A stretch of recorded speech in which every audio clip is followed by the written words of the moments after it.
Hi, you want to achieve a goal and you want to get there soon without wasting any time. You have to visualize it. And I will show you two ways of doing this. The vision board and the post-it technique, which will drive everyone around you insane. Let's take the example, you want to write a book. You write down your goal and you put photos, stickers, everything you find on it. Make it a real nice vision board. It shall motivate you every time you look at it. The post-it technique is simple.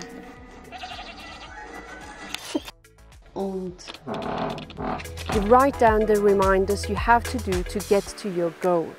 These reminders will not just motivate you, they're also gonna wake up your subconscious and you're gonna go in the right directions, take some good decisions.